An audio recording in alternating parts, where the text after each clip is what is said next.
Aparentemente fue uno de los mayores logros de la historia, la desaparición de un barco entero. Para asombro de los espectadores, no solo era indetectable para el radar, sino invisible también ópticamente.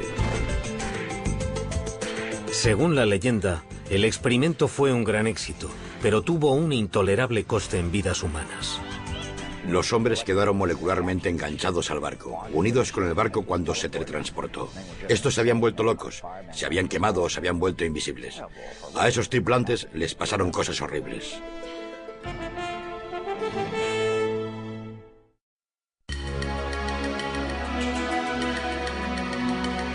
Los barcos de guerra oxidados no suelen aparecer en las páginas de Playboy. Aún así, entre los desnudos de la edición griega de 1996 hay fotos de un barco llamado Leone.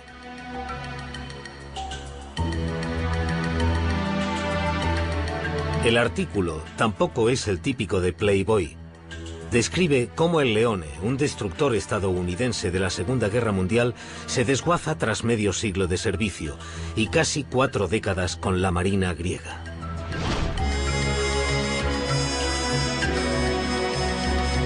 Pero es que este no es un buque de guerra normal.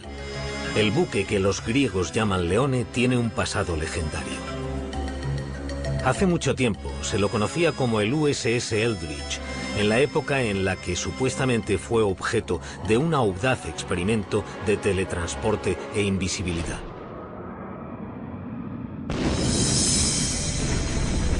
El experimento tuvo lugar durante los primeros años de la Segunda Guerra Mundial como contramedida contra los U-boats alemanes.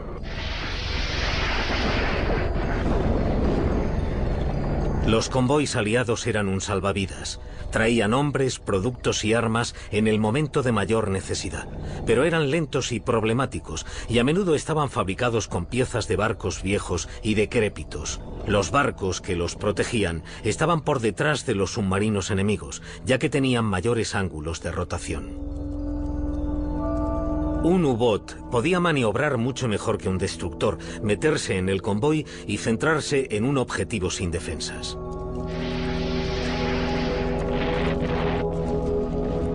Solo en 1942 se torpedearon y se hundieron más de 1000 barcos aliados. Para combatir a los submarinos, la Marina estadounidense desarrolló un barco de guerra más manejable llamado destructor escolta. Un destructor escolta es un barco antisubmarino. Es como un destructor, pero no es tan rápido.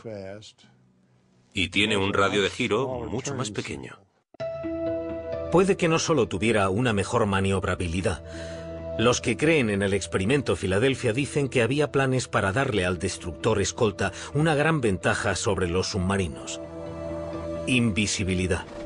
El supuesto invento de nada menos que Albert Einstein. Einstein, de hecho, trabajaba para la Marina en esa época. Oficialmente trabajaba en ideas para armas convencionales, incluyendo torpedos y minas submarinas.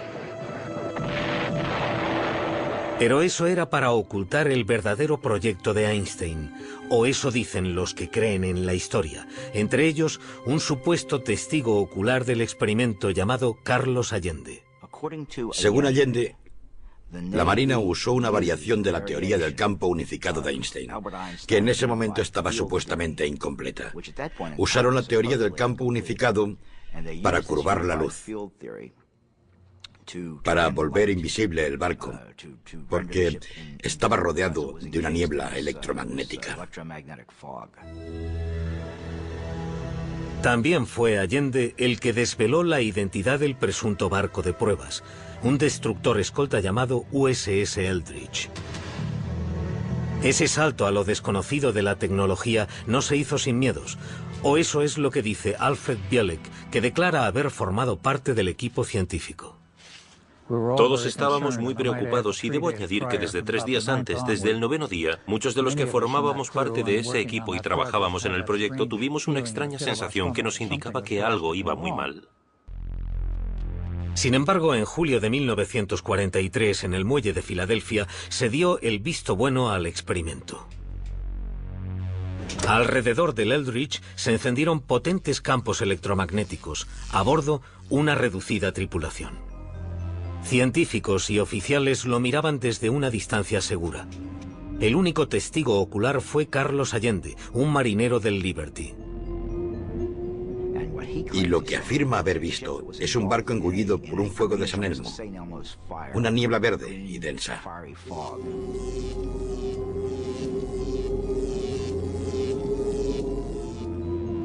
Mientras la niebla electromagnética se traga el Eldridge, se manifiestan extraños efectos ópticos. Y mientras miraba, pudo incluso meter un brazo en lo que él llamaba el terrible flujo de energía. Y el barco desapareció. Para asombro de los espectadores, no solo era indetectable para el radar, sino invisible también ópticamente. El Eldridge consiguió presuntamente la forma suprema de camuflaje, la invisibilidad. Pero entonces tuvo lugar un efecto aún más extraño: teletransporte.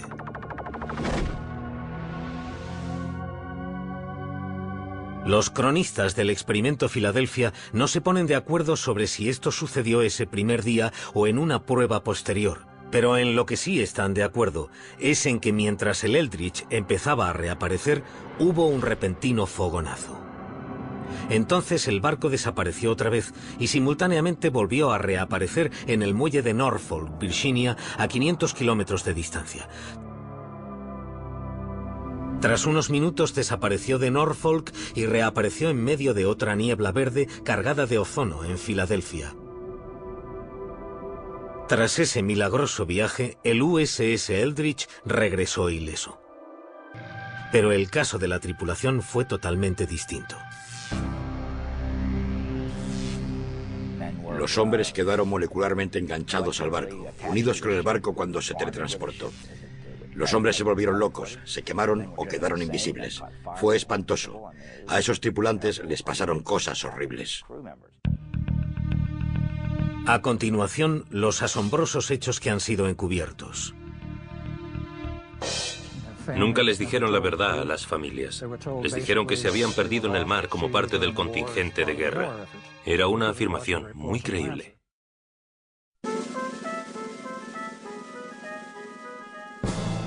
Muelle Naval de Filadelfia, verano de 1943. Según la leyenda, el USS Eldridge volvió tras ser teletransportado cientos de kilómetros. Cuando se materializó en la espesa y verde niebla, los observadores estaban alucinados por el logro. Pero su emoción se convirtió en horror. Las moléculas se habían mezclado, humanos y metal. Los miembros se habían fundido con los mamparos. Una visión espantosa. Lo primero que encontraron fue a dos marineros enterrados en la cubierta de acero. Estaban literalmente dentro del acero, muriéndose o casi muertos. Había dos más de pie en el mamparo, también enterrados en acero. El quinto hombre tenía la mano enterrada en el acero. Otros marineros habían desaparecido, se habían vaporizado. Los supervivientes tenían otros problemas debido a los poderosos campos electromagnéticos a los que habían estado expuestos. Los hombres se habían vuelto locos, se habían quemado o se habían vuelto invisibles. A esos tripulantes les pasaron cosas horribles. El problema era que el sistema nervioso humano no podía asimilar la exposición a campos magnéticos y eléctricos de ese nivel, y les causó daños neurales. El daño nervioso era tan grave que algunas de las víctimas fueron internadas mientras se las clasificaba como muertas en combate. Nunca les dijeron la verdad a las familias. Les dijeron que se habían perdido en el mar como parte del contingente de guerra. Era una afirmación muy creíble. En una de las versiones de la historia, los hombres eran susceptibles a algo llamado congelación, que era entrar y salir de la invisibilidad. Eso condujo al episodio más surrealista de la historia, nuevamente según Carlos Allende. En una taberna de los muelles había un grupo de marineros del Eldridge bebiendo. Una cosa llevó a la otra y estalló una pelea. Era una bronca de bar, pero con una diferencia. Los marineros aparecían y desaparecían. Los marineros involucrados en el altercado se volvieron invisibles. Se disiparon en el aire ante los asustados clientes y camareras. Estaban ahí y de repente habían desaparecido.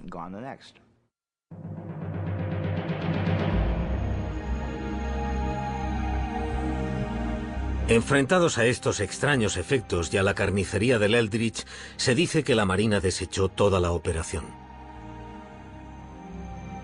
Se disolvió el equipo científico y se cancelaron los siguientes experimentos. Aparentemente, el diario de a bordo del Eldridge se alteró para mostrar que nunca había estado en el muelle de Filadelfia. Se obligó a los testigos a firmar juramentos de silencio draconianos. Y así terminó el experimento sobre invisibilidad y teletransporte de la Armada de la Segunda Guerra Mundial. El proyecto Rainbow, como se llamaba, se canceló, clasificado según algunos más allá del alto secreto. La leyenda dice que la Marina no había hundido el experimento lo suficiente. Una sombría figura se escaparía de sus elaboradas precauciones de seguridad para explicar la historia del experimento Filadelfia.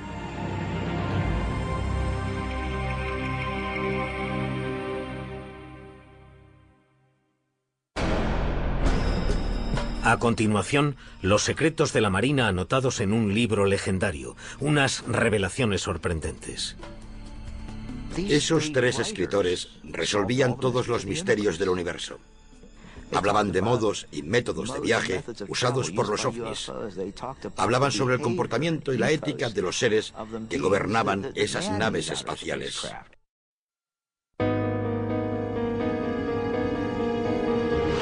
Cómo se originó la historia del experimento Filadelfia es una leyenda por derecho propio y tiene que ver con ovnis, oficiales navales visionarios y la curiosa vida y la misteriosa muerte de Maurice K. Jessup.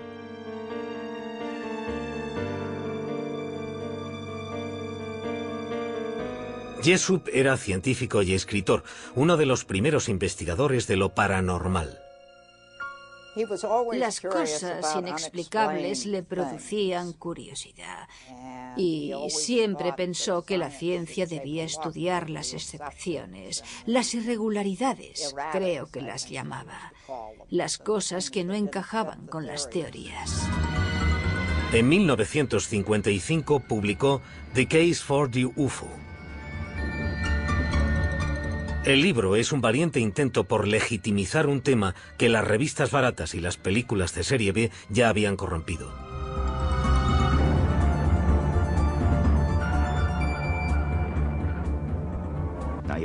Hay que entender que la época en la que Jessup se interesó por los ovnis era posiblemente la peor época para tener algo que ver con los ovnis. El gobierno tomaba duras medidas contra cualquier creyente.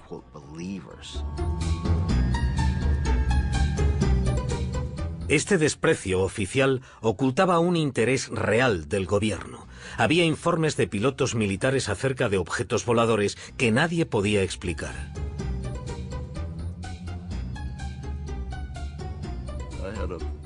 Tenía un hombre trabajando para mí, un teniente llamado Bill Ditch, que era uno de mis trabajadores más brillantes. Estaba solo y miró a un lado y dijo que había algo volando en formación a su lado. Y estuvo allí durante 5 o 10 minutos y entonces, según él, se separó. Dijo que tenía forma de plato y que brillaba levemente. Los informes de ovnis de los pilotos de la Marina se enviaban al Proyecto Libro Azul, la investigación de las fuerzas aéreas, pero la Marina rara vez recibía alguna respuesta. Nunca nos dijeron absolutamente nada. Era una vía de una sola dirección. Para nosotros, era un hundimiento. Como las fuerzas aéreas les ponían trabas, algunos oficiales de la Marina iniciaron su propia investigación no oficial sobre los ovnis. Entre ellos estaba el teniente comandante George Hoover y el capitán Sidney Sherby de la Oficina de Investigación Naval. Un día de 1955, un objeto misterioso llegó al cuartel general de la oficina y despertó el interés de los oficiales. Venía en un simple sobre marrón y con un tríptico saludo. No tenía remitente. El sello era de Seminole, Texas, y por detrás, garabateado, decía Felices Pascuas. En el sobre había una copia de bolsillo de The Case for the UFO de Morris K. Jessup. Los márgenes estaban llenos de comentarios en tinta de 3 colores diferentes y aparentemente en 3 caligrafías diferentes. Si leías los comentarios garabateados en el libro, esa gente hablaba de que estaban en algún lugar de la superficie de la Tierra. Los alienígenas, si queréis llamarles así. Esos 3 escritores resolvían todos los misterios del universo. Hablaban de modos y métodos de viaje usados por los ovnis. Hablaban sobre el comportamiento y la ética de los seres que gobernaban esas naves espaciales. Los escritores también afirmaban conocer un proyecto ultrasecreto llevado a cabo durante la Segunda Guerra Mundial en el que había desaparecido un buque de guerra. Experimentos de campo de la Marina estadounidense. En octubre de 1943, según el libro, se producía la invisibilidad de un barco y su tripulación. Los resultados habían sido tan aterradores que por suerte habían detenido la investigación. Es la primera mención a lo que se conocería como el Experimento Filadelfia, el nacimiento de una leyenda.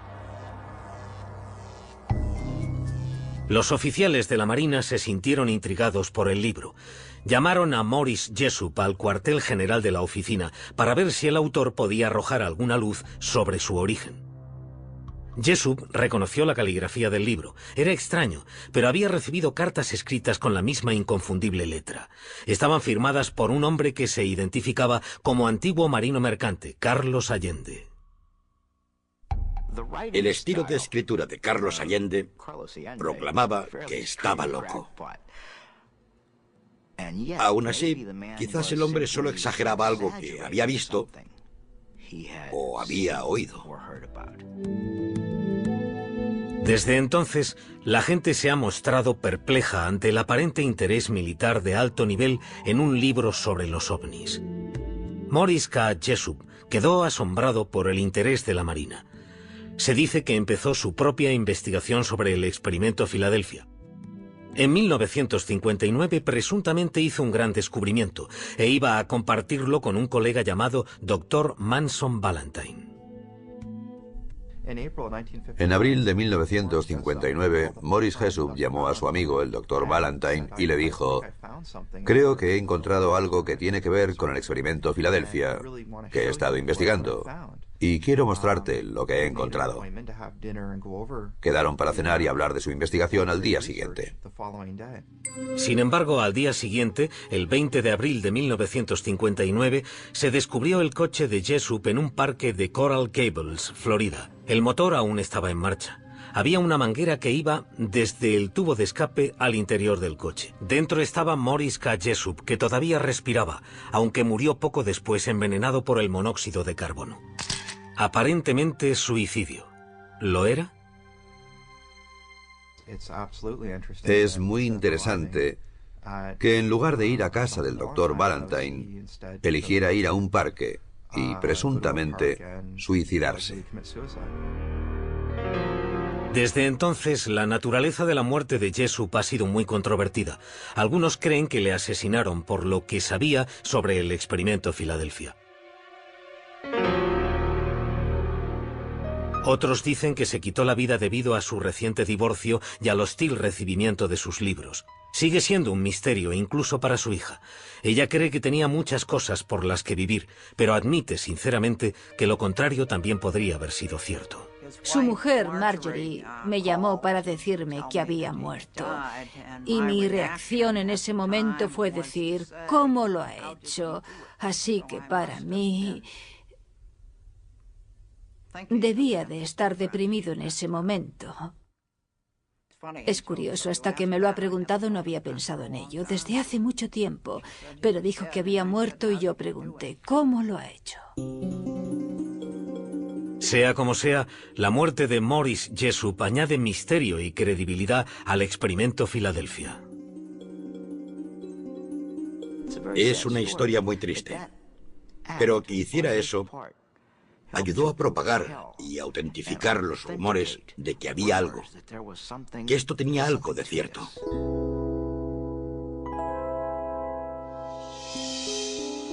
Tras la muerte de Jessup, hubo una infame reedición de su libro con todos sus extraños comentarios. Se rumoreaba que contenía los comentarios de 3 extraterrestres. El público oyó hablar de la llamada edición Barrow, pero nadie consiguió un ejemplar. Se rumoreaba que la Marina guardaba el libro en secreto. Asimismo, todo el mundo había oído hablar de Carlos Miguel Allende, pero nadie podía encontrarle. La gente buscaba a Carlos Miguel Allende por todas partes, pero él no paraba de moverse. Cambiaban los pueblos, cambiaban los sellos, cambiaban las direcciones remitentes. Siempre se estaba moviendo. Creía que estábamos todos de acuerdo en que no se le encontraría, que era un hombre muy misterioso. Posiblemente temía por su vida debido a lo que había visto. Pero, ¿qué sabía en realidad ese hombre misterioso y qué tenía que ocultar la Marina? A continuación, exponemos los hechos del misterioso y accidentado experimento. Y la tripulación del USS Eldridge cuenta lo que cree que ocurrió. Yo estuve en él prácticamente todos los días y estuve en todos los viajes que hizo. Y nunca fue a Filadelfia. Los extraterrestres habían fijado su residencia en Estados Unidos, en la cultura pop, si es que aún no lo habían hecho en persona.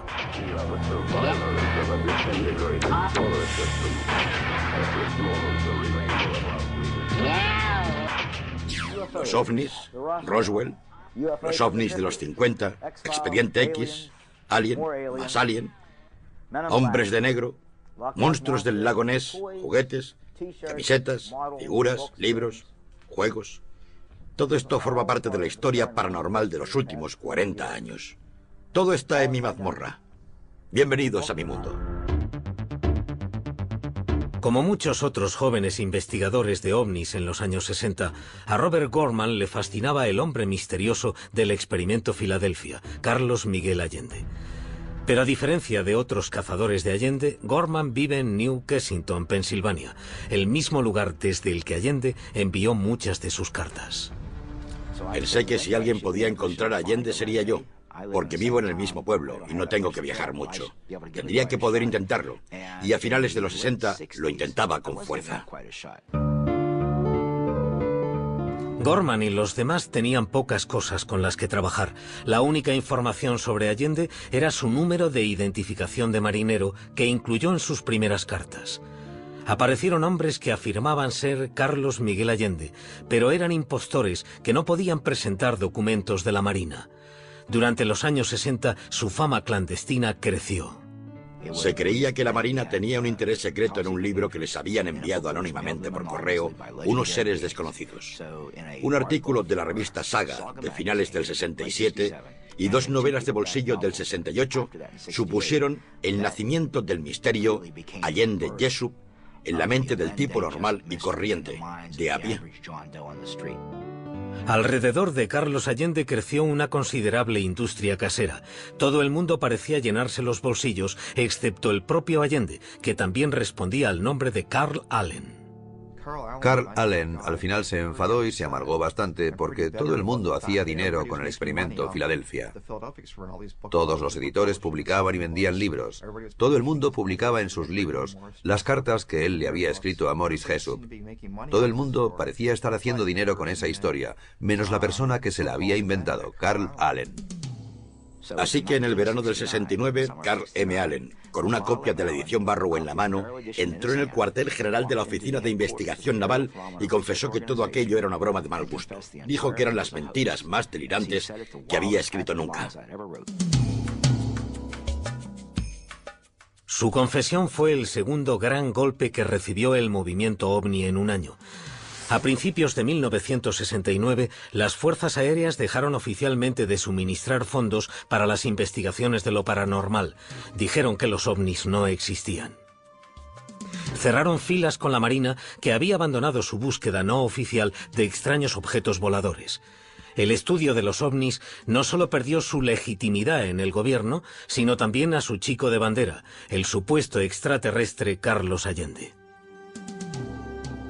Pero de ningún modo significó el final de la leyenda del experimento Filadelfia. En 1975, el Triángulo de las Bermudas de Charles Berlitz se convirtió en una sensacional editorial. Entre los informes sobre barcos y aviones desaparecidos estaba la historia del experimento del barco invisible de la Segunda Guerra Mundial.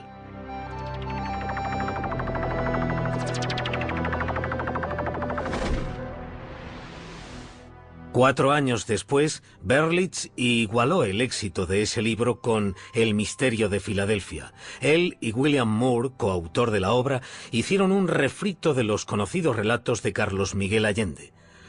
Oportunamente, Allende se retractó de su confesión y volvió a predicar el evangelio del experimento de invisibilidad. Allende reveló por primera vez a William Moore la identidad del barco de pruebas, DE-173, el USS Eldridge.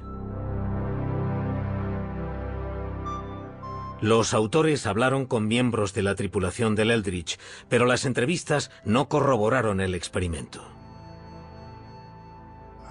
Yo estuve en él prácticamente todos los días y estuve en todos los viajes que hizo. Y nunca fue a Filadelfia. Si hubiera habido cualquier cotilleo, yo lo habría sabido, y no hubo ningún cotilleo sobre nada ultrasecreto en nuestro barco. En lugar de aceptarlo, los autores teorizaron que el experimento había tenido lugar con una tripulación especial antes de que el barco fuera usado oficialmente. Esta explicación también es discutida por miembros de la tripulación que dicen que estuvieron con el Eldridge desde su construcción hasta el combate. Algunos de los miembros de nuestra tripulación estaban en Newark, Port Newark, en el edificio federal de navegación. Estaban allí mientras se ensamblaba el barco para enterarse de todos sus entresijos, y zarparon con el Eldridge.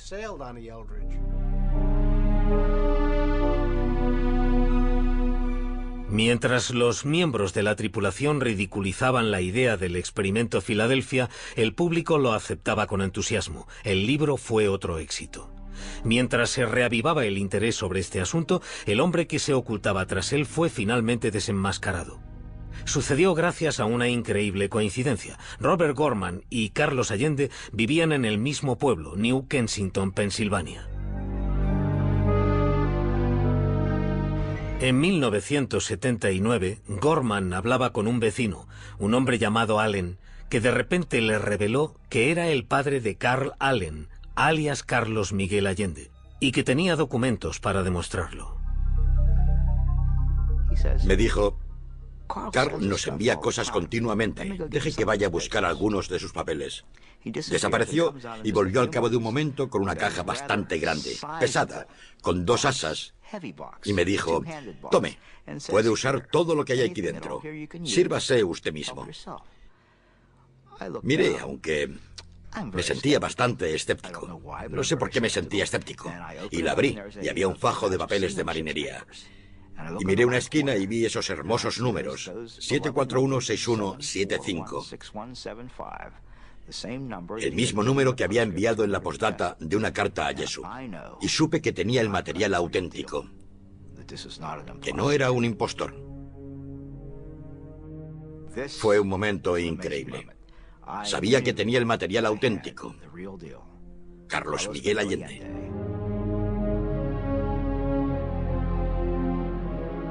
El material auténtico resultó ser bastante diferente a la leyenda del señor Allende. Su verdadero nombre era Carl Meredith Allen y había nacido en esta casa de Springdale, Pensilvania, en 1925.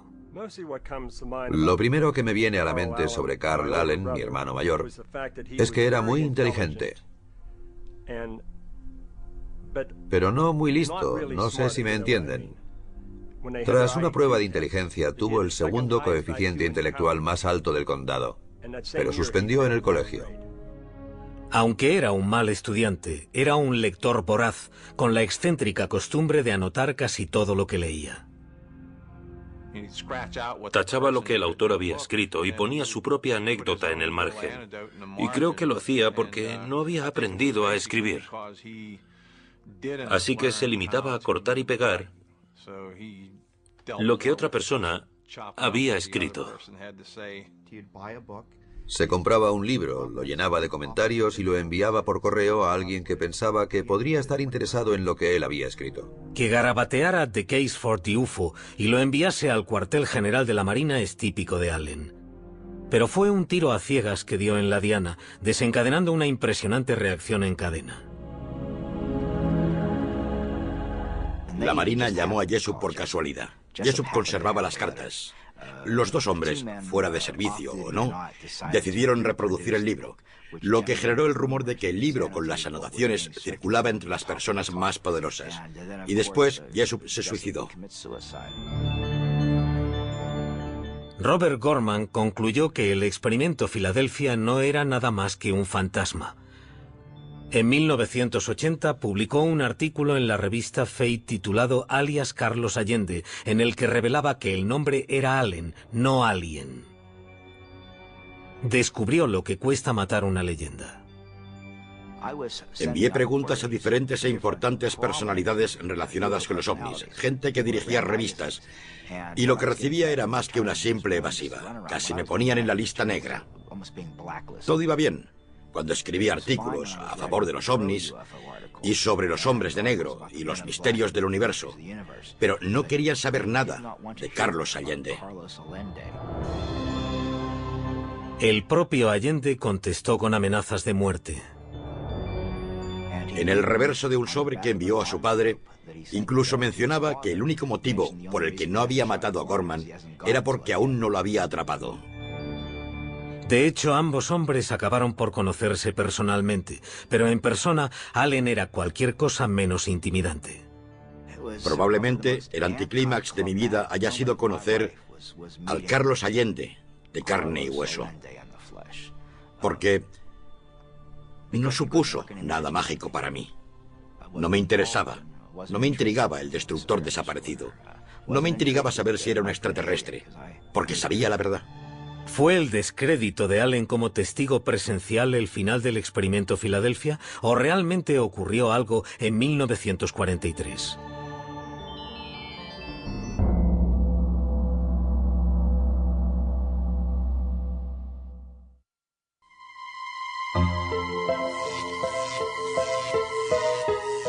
A continuación, lo que dijo la Marina y cómo se desvaneció la leyenda del barco desaparecido.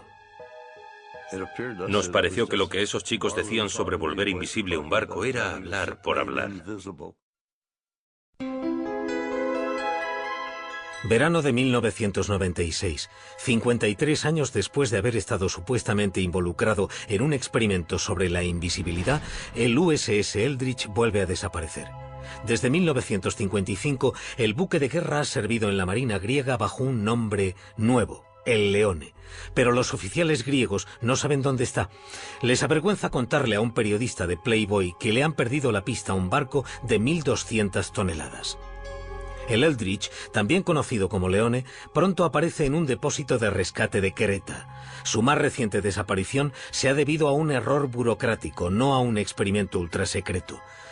Su última aparición es en la revista Playboy antes de que lo desguacen con sopletes y lo vendan como chatarra.